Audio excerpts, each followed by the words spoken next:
Author POV. Where is he? She asked as she stepped out in the car standing in the front of her BMW. I don't know, madam, the driver said, blowing his head a little and gathering his hand in front of him in respect. He again late, angered, she said, watching her wristwatch, wearing blue jeans and a half-white loose shirt on it. She was fully ready with makeup, hair tied in a ponytail. Her long crystalline neck was more shining with the golden pendant of her name, which was making her neck more beautiful. Holding her clutch in her left hand, she took her sunglasses to put on. That's it. Fuming in anger, she mumbled and took a step ahead to open the door of the car, but before she could, a hand came forward and pulled her the door and opened it for her. Her hand snapped toward him, who was standing on the distance, keeping his eyes lower with his left hand and bent on his vest.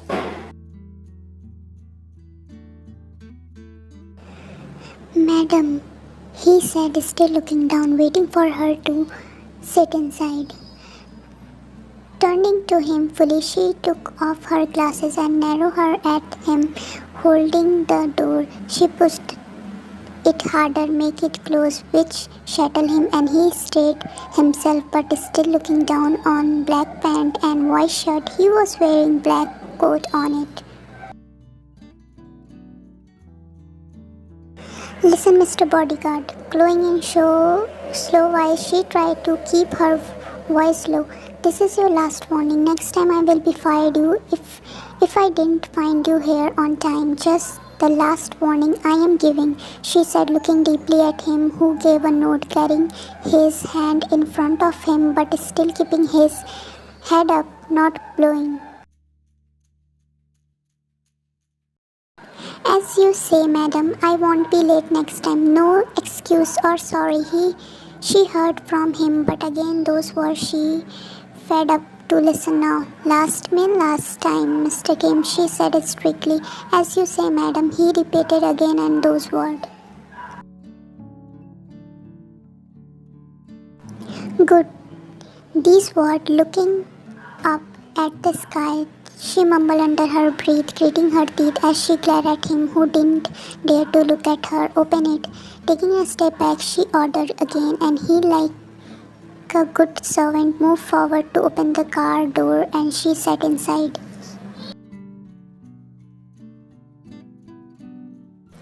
He took the seat with the driver and car started moving toward their destination. She first started looking at the passing view and then looked out her laptop, which was placed next to her, checking some mails. She was looking at around the passing side and then again at her laptop. Stop the car here, she said, driving. Mr. Kim, I want coffee right now, she said, trying something on the laptop. But madam, the coffee shop left behind about a kilometer back, and we almost near to your office, he said, as again he was not understanding what was going on her mind. I know that, but I want to drink coffee from the coffee shop, the best coffee. Now don't say a word and bring me a cup of coffee full and super hot, she said, ordering him. Driver, turn the car, he said to driver, but snapping her head up, she frowned and looked at the driver. Who said we are going back? We are heading toward office and you are going back to the coffee bay for my coffee, she said. He fixed his hand. But I am your bodyguard. I have to stay with you and... Nothing is going to happen to me, Mr. Bodyguard. You go and come in just 15 minutes. Looking at her wristwatch again, she said, and closed his eyes to control his anger. As you say, madam. His word brought a smile on her lips, which she hid it immediately and gave a nod. He stepped out of the car and her car moved ahead toward her office, which he remembered looking at the back of the car which was going far from him.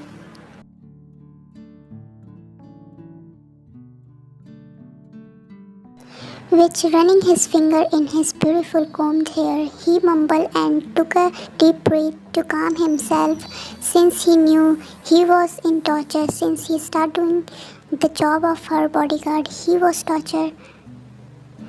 It had been 6 months that Miss Ryan was torturing him, asking for some stupid things on some stupid time, making him suffer for such stupid things, an act which always made him angry. And now this coffee was one of those tricks she used to make him tired and suffer and angry.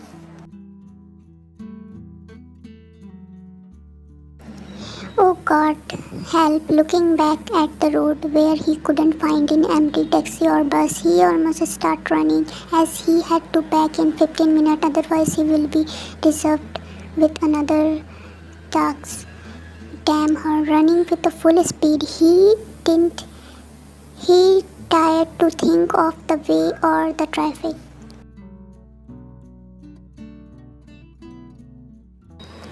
As he stopped in front of the coffee bay shop, he leaned on his knee to took a breath but again ran inside, ordering her favorite coffee and asking to make it super hot. He waited then paid the bill. Again he ran but looking around to catch a cab, but today was his worst day. Not a single empty taxi was there for him, making him wait for he covered and traffic. He rushed toward the park textile. Madam, as he entered her cabin, after knocking on the glass door, she looked up at him, leaving her file bag. But as she saw him, she got disappointed and he moved ahead, forming a smile. She tried to stay calm even after glaring his calm and relaxed face. Not a bed of sweat was showing on his face, not even in his hair. They were organized as they were in the morning. When she saw him forming, she looked at her wrist watch. "You are late, Mr. Kim," she stared back in his eyes and started. "I am not," the calm reply came. "I reached on time, but your secretary didn't let me in. Your coffee." Placed the coffee on her table. He took a step back and bent his both hands on his back, looking calmly at her. "Throw in it trash. I have no mood of coffee now," she said, looking away from his face and again looked down at her file. "As you say, madam," he said and was about to take the coffee when she looked up at him. Leaf settled on her word. He looked at her and then at the coffee. Out now, she almost yelled at him. His face turned pink with the feel of insult. Leaving the coffee on the table, he took a step back.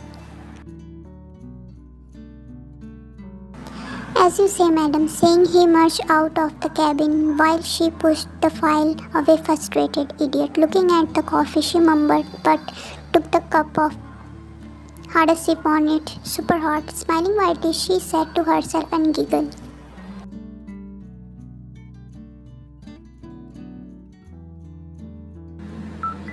Park Ryan, the owner of the Park Textile which her father had left for her. This industry was built by her father, who died long ago when she was just 15.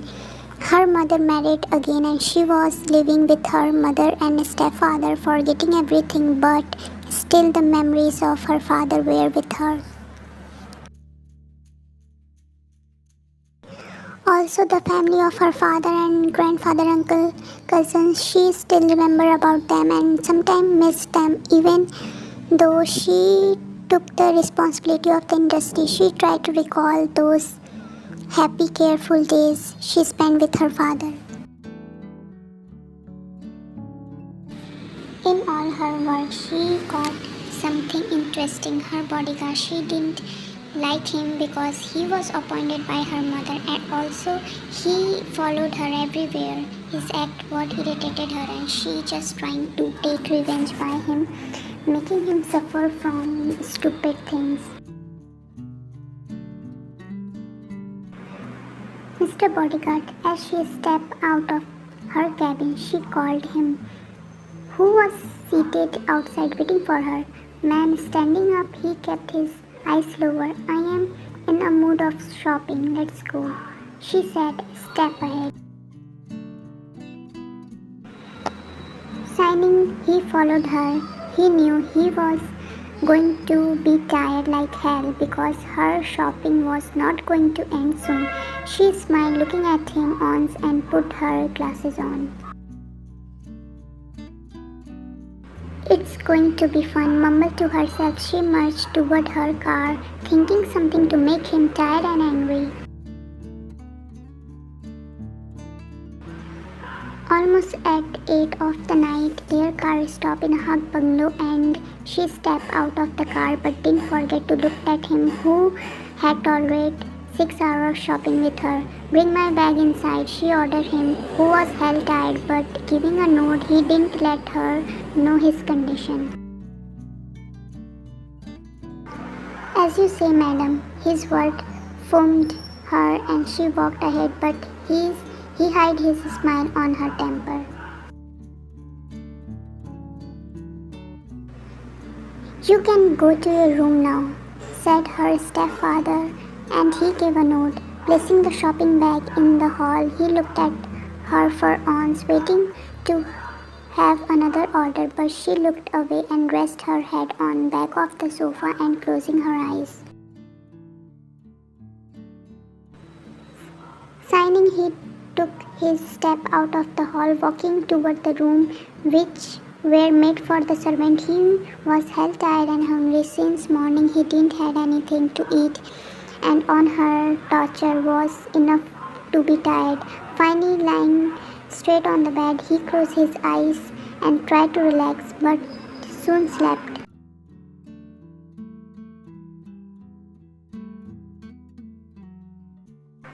As he got up, he found the blanket on him and also the food was placed next to his bed. Amazed to see all this, he just shrugged his shoulder and also got up, fresh up as he was again late.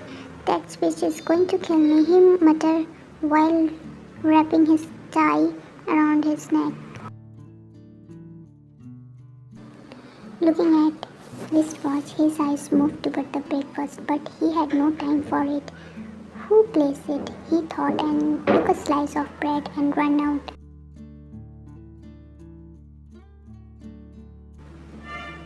Where are you? I think I have warned you. As he reached the car, she shouted like always.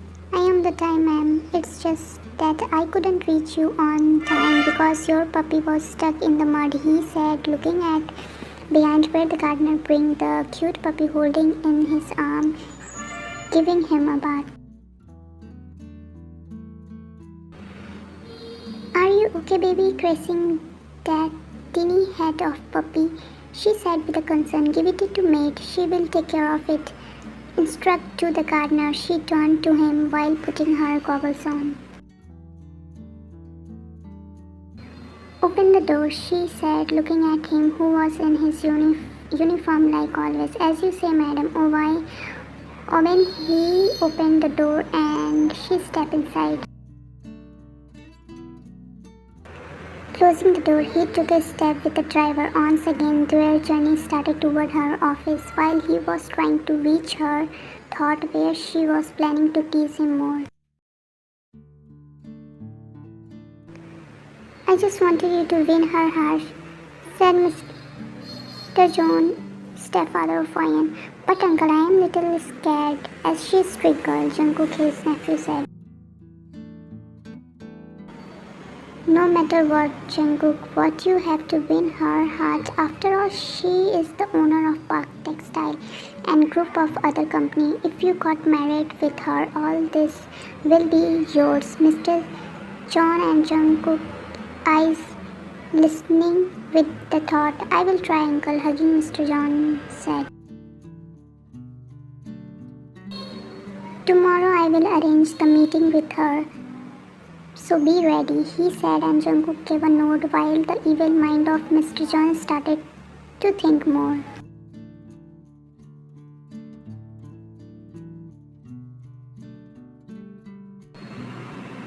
"Where are you these days, dude?" As he entered his office, taking off the coat, he said while he fell on the chair and took a deep breath. "Long story, I will tell you later, but please order something for it," he said while taking a glass of water to drink.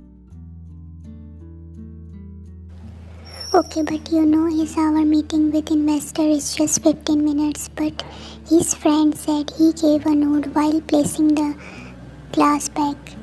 "That's why I came here. I couldn't leave you and Dad alone in this meeting," he said, went to his closer set aside his office.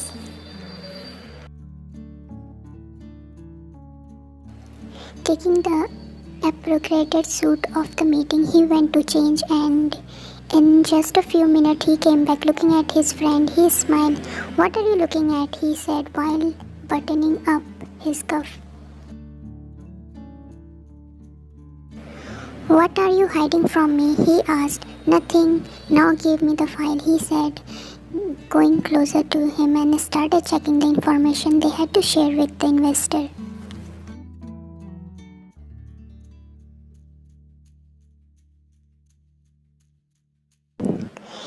"Where he is?" Looking at her wristwatch, she asked her driver.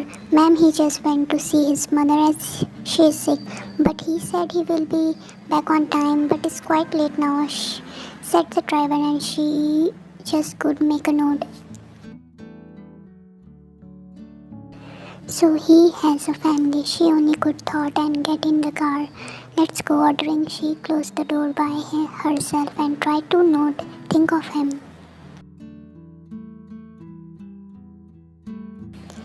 "This time I won't spare him this much late that he didn't think of his duty. The duty of protect me," she mumbled while stopping inside her mansion, avoiding everyone thing and person around her. "Why?" And as she was about to step out of stair, her stepfather called her. "Yes, uncle." She turned, her hand bag hanging on her right forearm, hair tied in the tight ponytail, and her long crystalline neck was showing the pride. "Come, I want to talk to you," he said as he turned toward the lounge. Signing, she followed him back, and both sit in front of each other. Her mother joined them and the coffee for both of them. "Actually, my nephew is coming tomorrow and I want him to stay with us in our house for a few days, and also want to introduce him with you. I think you both will be happy to meet each other.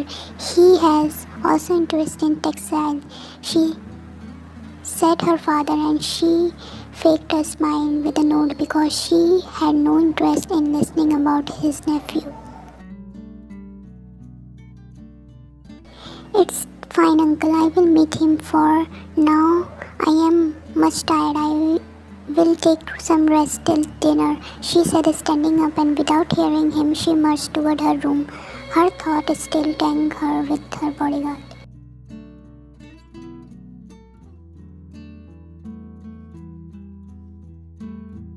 "Good morning, ma'am." As she stepped out in the porch, she found him already there in his usual uniform, like always, standing with his left arm bent on his back.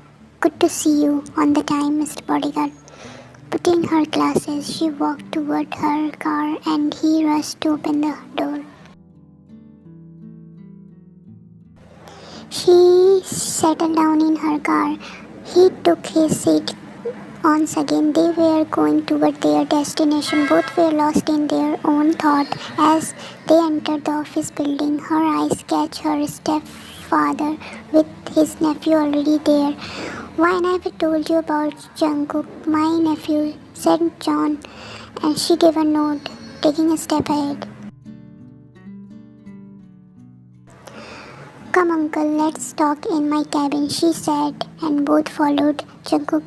It's nice to meet you, and I must say you are so beautiful. Walking toward her office, he stepped with her and said, Thank you, Jungkook. With a smile, she said and pushed the door off to step her cabin.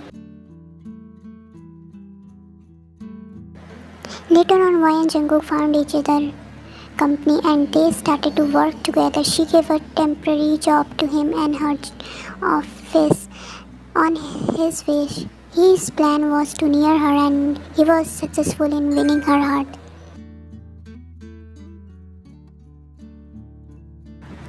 Are you ready, Wayne? He called for her, who was getting ready in her room. Come in, Jungkook, she yelled back while sipping her diamond earring in her ear and looking at herself for once. Today he has to confess or I will change my name, she said herself and giggled. Let's see then. Signing, she looked at herself and stepping out of her room.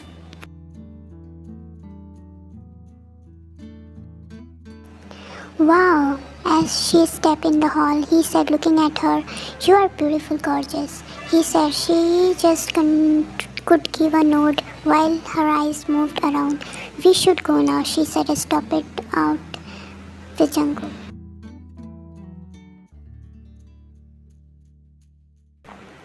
Where he is, she looked, looking at her driver. I am here, ma'am, on his voice. She turned to see him in fully black suit. He was marching toward her, her eyes stuck to him, who was walking toward her beautifully. Her heartbeat escaped as she averted her eyes, immediately holding the arm of Jungkook and passed a smile to Jungkook. Let's go then, she said, and looking at her bodyguard. As you say, ma'am. Fisting his hand, he said with a much serious tone, and he gave a nod. There was a party organized as the textile owner of wanted to introduce their son to all industries, and their son just joined them in business, and it was like a welcome party for him. It's so beautiful to be with you here, Cook, she said, putting her arm in his, and he gave a smile with a nod. Same here, Wine, he said, and both inside the hall, fair party was organized.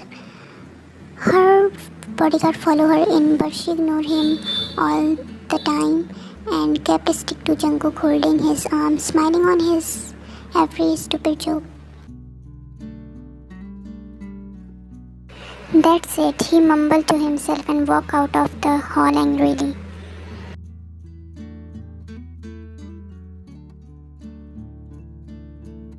He was looking at her, who was drinking mango juice like she always liked. On her right side, Jungkook was standing and some of her friends were there talking to her. She was smiling beautifully. His eyes never moved, nor blinking for her arms in the dark blue gown which was reaching her ankle, her beautiful crystal hair lying half on her left shoulder while the other were hanging on her back. The neckline for her gown, which was touching her collarbone, was shining with a golden braid on it, a circle, and then the shine of her pendant was making her neck beautiful. A filament ring in the middle finger of her right hand was shining while her left hand was hiding her beautiful clutch in it. His eyes roamed on her fully, noticing was everything about her, but then she turned her head around to find someone and her smile faded. Excusing herself, she roamed around in the hall and she couldn't sense that she was trying to find someone. What are you doing here? Come, it's time now. And look, your Ryan is here.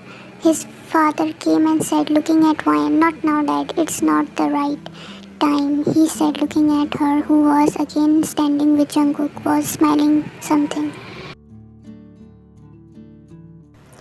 But you said his father couldn't complete as he turned to his eyes red. Let me first remind her who she is, Dad, he said, and move away from there. But his mind was still thinking about her and Jungkook, who was standing on so close to her, burning his heart.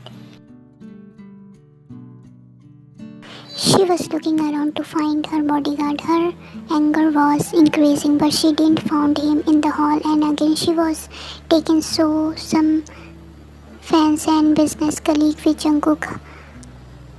But her mind was not tangled to how to treat him, how to make him suffer for leaving her alone there. Her mind was thinking a lot the way of treating trouble for him.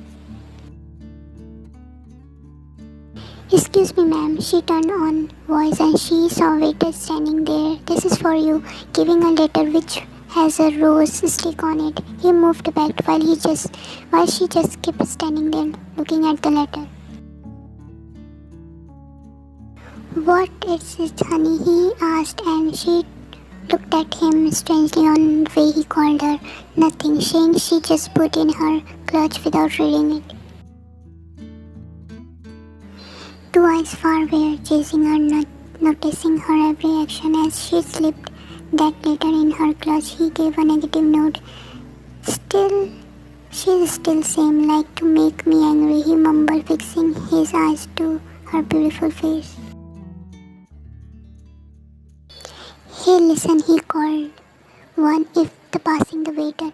Yes, sir, recognize him. He went closer to him. I have worked with you, he said, and took the waiter with him. On the other hand, why and forget about the letter she just receiving? And again started looking for her bodyguard, and there she saw him coming, his dashing look, the black dress, the stumble around his face, deep hazel eyes like ocean. Here he is, she thought, and turned again to Jungkook. I forget to say, you are looking so dashing tonight. Holding his arm, she said, and she knew he could hear what she said. Thank you, honey, gracing her jaw, he said, and her eyes moved to him, who was standing behind her, fisting his hand, but then bent his on his back. Where were you? She asked, turning to him. Ma'am, I was outside with other guard as the function is going. I will there out, he said, and looking down. Good, now don't disturb me and Jungkook. We are enjoying a lot, she said, and turning, indicating him to leave. He walked out with a shook of his head while his head turned somewhere, and he gave a nod.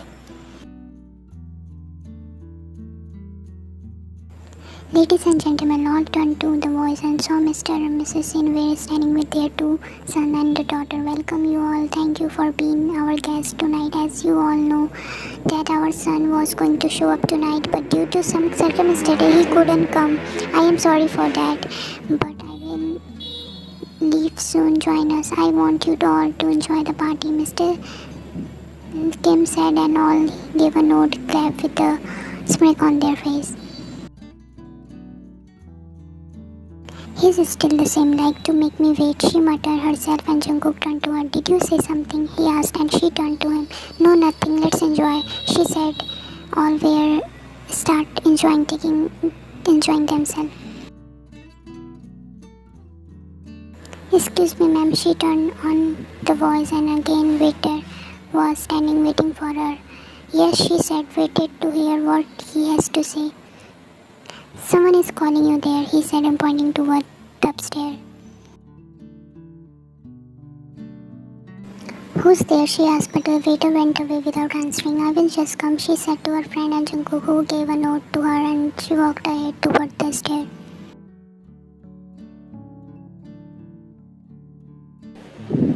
Looking back at the people in the hall, she took a deep breath and stepped ahead with a beating heart. Reaching up, she looked around to find anyone, but the place was empty. Looking at the corridor, they moved ahead to find anyone. Excuse me, she called, but there was no one to answer her. Shrugging her shoulders, she turned to go back, and at the same time, the door of a room opened and she was pulled inside. She could yell, but it died soon as she stepped inside the room and pinned hardly with the wall, and her mouth covered with the strong man hand. The room deep into darkness to see anything.